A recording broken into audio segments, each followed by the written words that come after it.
Good morning. Thank you for the opportunity for joining you today. I'm sorry I can't be there in person.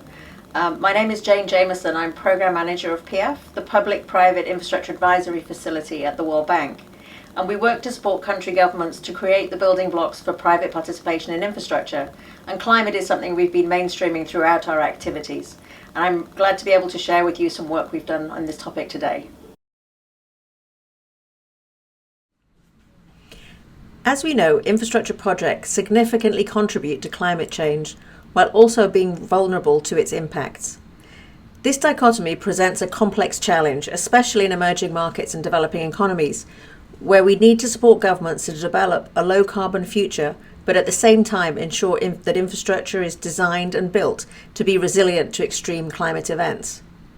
Balancing these demands while ensuring economic viability is no small feat. The magnitude of this challenge becomes even clearer when we consider the staggering investment requirements. Meeting the global infrastructure needs and providing essential services requires an investment of 4.5% of GDP annually. Many countries are far below that level. This highlights the urgent need to increase both public and private spending, a task made more challenging by the declining level of fiscal resources available globally. In light of these challenges, PPPs emerge as a crucial avenue, but not a silver bullet, that is a vital path to help drive investment in climate-smart infrastructure. When structured effectively, PPPs have a potential to offer market-based solutions to both mitigation and adaptation challenges. However, navigating PPPs in the context of climate change and global uncertainty has become increasingly more difficult. At PPIAF, we've taken action to develop the Climate Toolkit for Infrastructure PPPs. These toolkits are tailored to address the unique requirements and challenges of PPP projects across sectors, including water, digital, hydropower, road transportation, and renewable energy such as wind and solar. They offer standardized mitigation and adaptation measures throughout the project lifecycle. These are practical, actionable tools that have been piloted in over 20 countries. Developed in partnership with the Global Infrastructure Facility, PPIAF, and the IFC, International Finance Corporation of the World Bank Group, the toolkit is designed as a practical, easy-to-use guide to support emerging market governments, multilateral organizations and development finance institutions, and government PPP units across the world. As such, the toolkits were designed with a focus on practical guidance, templates, recommended resources, and open access data to empower practitioners at all levels. Our goal is to ensure that tools and guidance within this toolkit can be effectively implemented throughout the project lifecycle, from upstream to midstream to downstream. The toolkit is divided into 4 phases, from upstream to midstream to downstream in the project preparation cycle.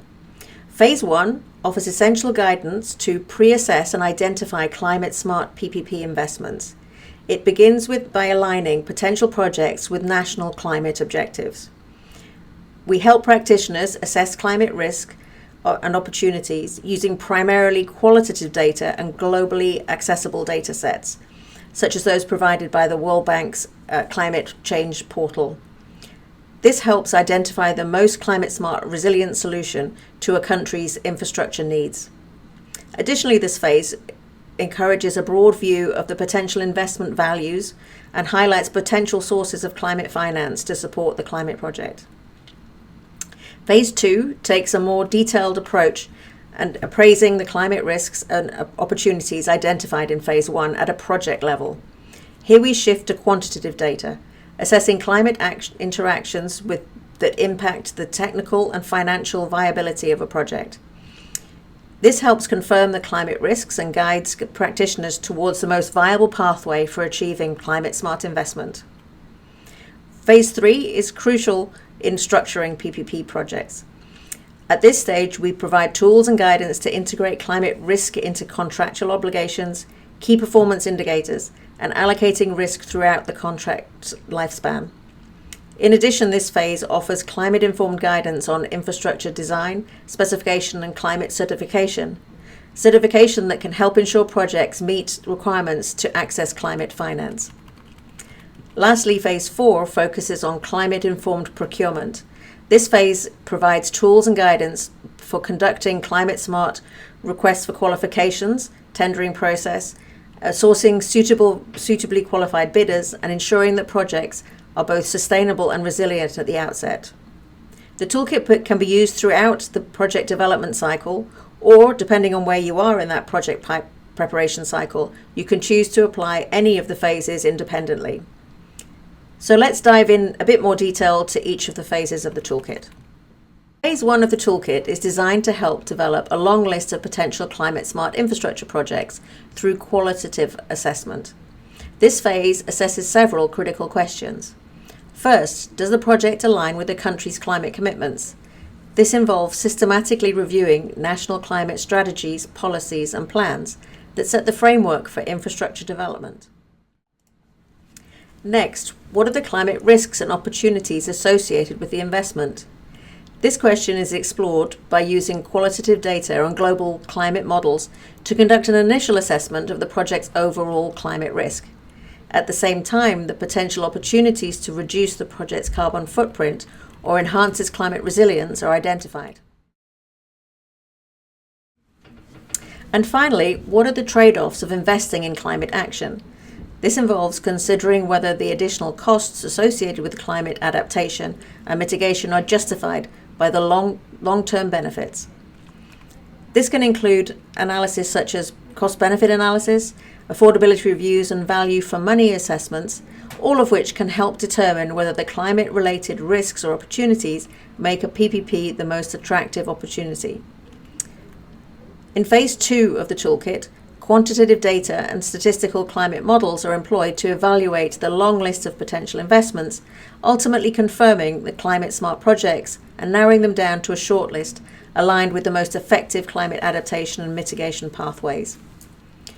This phase is guided by 3 key considerations. First, how can projects be designed to withstand, absorb, and recover from unprecedented climate threats and shocks? Phase 2 provides detailed guidance on designing projects that incorporate climate adaptation, resilience, and mitigation measures. This can include engineering and operational approaches that account for climate variability.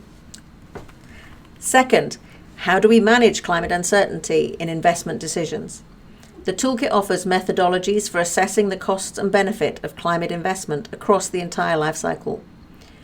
It also helps evaluate how climate factors can influence the bankability of a project and offers insights into the financial structuring and mechanisms that can enhance bankability for climate-smart investment. Finally, what are the structuring requirements of PPP projects from the perspective of the grantors, the investor, and the lenders? Phase 2 provides guidance on measures that can enhance the bankability of projects, incorporating climate action and ensuring that they can access climate and sustainable finance. This includes innovative financial structuring designed to support the implementation of adaptive plans while minimizing the need for refinancing. In Phase 3 of the toolkit, the focus shifts to finalizing the structure of the PPP project contract. This covers financial structuring, risk allocation, and project documentation. This phase is guided by 3 key considerations. First, PPPs are all about allocating and managing risk. So how does climate change influence the allocation of risk in a PPP project? Phase 3 provides an overview of climate risk typologies from a contractual perspective, explains how climate change affects risk allocation mechanisms, and offers measures, procedures, and instruments that can enhance climate risk management and mitigation. Second, how does climate change impact the financial structure of a PPP? This phase explores the implication of climate change on payment mechanisms and suggests measures and instruments that should be integrated into the financial model. It offers guidance on innovative financing tools such as green bonds, carbon credits, grants and loans from MDBs that can support climate mitigation and resilience. It also outlines criteria to ensure projects meet eligibility criteria for climate-focused financing. And finally, how can climate requirements be effectively integrated in the project structure? Phase 3 outlines the climate risk related options for preparing project documents, detailed requirements for climate related key performance indicators, design standards to be embedded into the request for qualifications and proposals, and ensures that the project achieves its climate objectives. It's crucial to integrate climate key performance indicators and targets into all project documentation. By adopting these standards and frameworks and introducing climate smart output indicators in reporting, the project company not only meets the basic requirements but also positions itself to access the rapidly expanding market for climate finance. And while every country has its own set of engineering and construction standards, often adapted to their regional context, incorporating design standards with environmental and social safeguards is key to enhancing climate resilience. The final phase focuses on the period after the project structuring is complete, once the fundamental design, performance specifications, and financial and risk structures are in place, leading up to the official launch of a tender process. This phase includes designing and drafting bidding documents, which means establishing climate smart qualifications and evaluation criteria for bidders that align with the project's unique characteristics. It also involves developing a transparent and comprehensive bidding package detailing proposal requirements, informing bidders about the climate aspects of the project for the tender process. This also includes drafting project contracts, which clearly outline the roles of the public and private parties, along with climate risk relevant information indicated at an early phase. So this was a quick overview of the toolkit itself. Building on this umbrella toolkit, we've also launched several sector-specific toolkits for developing low-carbon resilient infrastructure in the water sector, ICT and digital technology, hydropower, transport, and renewable energy. This body of work aims to help address fundamental challenges that have long inhibited private finance for climate-smart infrastructure. By embracing the standardized approaches and practical guidance provided by these toolkits, client governments can unlock the potential of private finance and pave the way for sustainable, resilient infrastructure development. Thank you for the opportunity of sharing our climate toolkit with you, and I hope you found it useful. I'm sorry I can't be with you for the productive discussion I'm sure you're going to have, but please do reach out. We're really keen to pilot the toolkit, so please do connect with us for next steps.